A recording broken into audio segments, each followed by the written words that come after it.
মুন্সিগঞ্জ জেলার মাটিতে ইতিহাসের আলো, বিক্রমপুরের ঐতিহ্যে আজও বাংলার ভালো।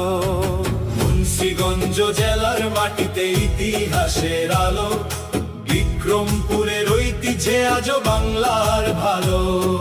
মুন্সিগঞ্জ সদর শহর আলোয় ভরা প্রাণ, গজারিয়ার নদীর ঢেউ গায় মিষ্টি গান। শ্রীনগরের সকাল যেন শিশির ভেজা ফুল, সিরাজদি খানের মানুষগুলো ভালোবাসায় কুল। টঙ্গী বাড়ির পথে পথে স্মৃতির রঙিন ঢেউ, লৌহ জঙের পদ্মা পাড়ে স্বপ্ন খুঁজে নেও। ছয় উপজেলার ভালোবাসা হৃদয় জুড়ে রয়, আমার প্রিয় মুন্সিগঞ্জে সুখের গল্পময়। পদ্মা ধলেশ্বরীর হাওয়ায় ভেসে যায়